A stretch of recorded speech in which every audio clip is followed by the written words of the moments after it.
మనకున్నటువంటి ఆశ్రమ ధర్మాలలో గృహస్థాశ్రమ ధర్మం కూడా ఒకటి. దీని యొక్క ప్రత్యేకత ఏమిటి? 4 ఆశ్రమాలు చెప్పబడుతున్నాయి మనకు ప్రకటంగా.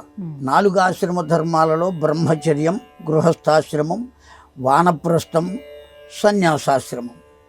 5వది కూడా ఉన్నది, అవధూత ఆశ్రమం అంటారు.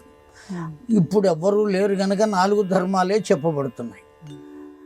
అయితే ఇందులో అత్యంత ప్రత్యేకమైనది, విలువైనటువంటిది, తురీయమైనటువంటిది కూడా గృహస్థాశ్రమం.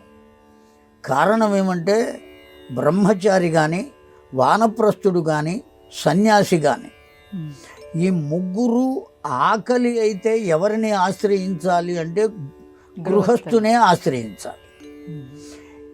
బ్రహ్మచారి దగ్గరికి వెళితే అన్నం పెట్టలేడు, వానప్రస్థుడి దగ్గరికి వెళ్ళినా పెట్టలేడు, సన్యాసి కూడా ఎక్కడికో వెళ్ళవలసిందే. కనుక ఎవరు పెట్టగలరు అంటే గృహస్థు మాత్రమే పెట్టగలరు.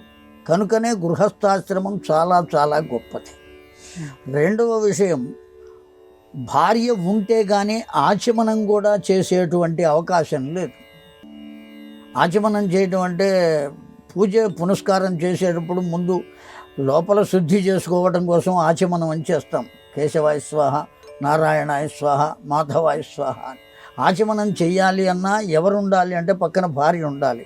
ఎందుకంటే తనంతట తాను ఆచమనం చేయలేడు. కుడి చేత్తో ఆ ఉద్ధరణతో అలా నీరు తీసుకుని నోట్లో పోసుకుంటే అది ఆచమనం కాదు. కుడి చేతిలోనే పోసుకుని తీసుకోవాలి. చేతిలో పోసుకుని తీసుకోవాలి అంటే ఎడం చేత పట్టుకోవాలి. దాన్ని ఎడం చేత పట్టుకున్నటువంటి ఆ నీళ్లు పనికిరావు, ఉచ్ఛిష్టం అవుతుంది. అందువల్ల నువ్వు ఆచమనం చేయాలి అంటే నీళ్ళు ఎవరు పోయాలి? పక్కనున్న భార్య పోయాలి. నువ్వు ఆచమనం చేసి ఓ యజ్ఞం చేయాలి అన్నా, ఓ క్రతువు చేయాలి అన్నా, ఓ పుణ్యకర్మ చేయాలి అన్నా, చిట్ట చివరికి నీ తల్లో తండ్రో మరణించినట్లయితే వాళ్లకు ఉత్తర కర్మలు చేయాలి అన్నా, నువ్వు ఆచమనం చేయాలి అంటే భార్య ప్రక్కన ఉండాలి. ఆ ఉంటే కానీ నీళ్లు పోస్తే కానీ ఆచమనం చేసే అవకాశం లేదు, కర్మ చేసే అవకాశం లేదు.